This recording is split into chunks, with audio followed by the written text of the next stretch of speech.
சிறப்பு விருந்தினருக்கு சிறப்பு செய்வோர் அழைக்கப்படுகிறார்கள்.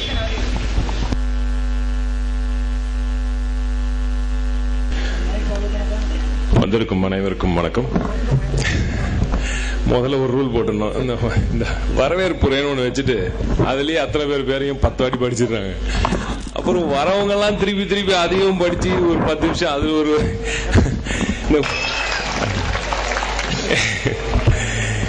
சரி அடுத்த ஆள் வந்துட்டாரு, ஓகே 10 நிமிஷம் வந்து பேர்லாம் படிப்பாரு, அதுக்கப்புறம் 10 நிமிஷம் போச்சு, 20 நிமிஷம் போச்சு. அதுல ஆண்டு விழாவில் மிக சிறப்பான ஒரு விஷயம் வந்து அரை நாள் விடுமுறை தான். அதையும் நீங்க 3/4 நாள் இழுத்துட்டு அதையும் ஒரு 1/4 நாள் தான் ஆகிட்டீங்க. அதுல அதனால நீங்க ஸ்பெஷலா ஹெச்எம் கிட்ட வந்து நாளைக்கு எங்களுக்கு விடுமுறை இருக்கணும் அப்படின்னு சொல்லி கேட்டுக்கணும் நீங்க. அதனால தயவு செஞ்சு இனிமே அது காலம் பொண்ணாதது நிறைய பேர் சொன்னியும் யாரும் கேட்கற மாதிரி தெரியல.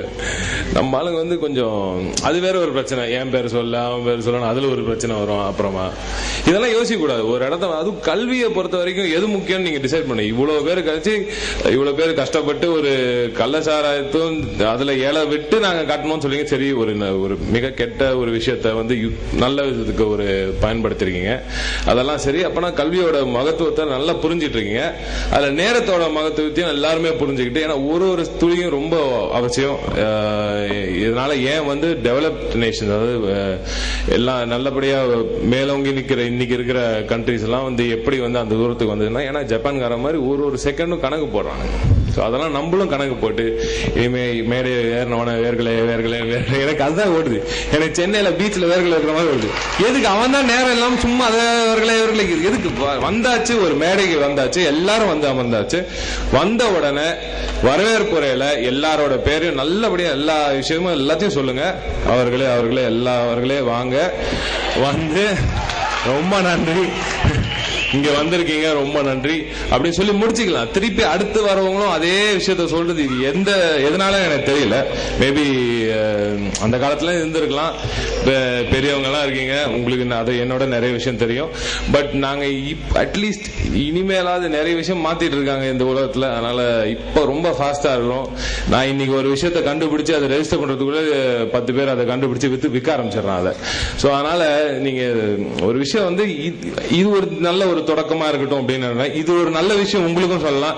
நிறைய பேரோட பேரை நீங்க சொல்ல வேணாம்னு நினைக்கலாம், அதெல்லாம் கூட அவாய்ட் பண்ணிக்கலாம். சோ உங்களுக்கும் ஒரு நல்ல விஷயம் இருக்கு இதுல. அதனால நீங்க வந்து வந்த உடனே வரவேற்புரையில அவர் வந்து மைக்க பிடிச்சி அவர் எவ்வளவு பேர் வேணா சொல்லட்டும், ஊர்ல இருக்க கடைசி குழந்தை பேர் வரைக்கும் சொல்லட்டும்.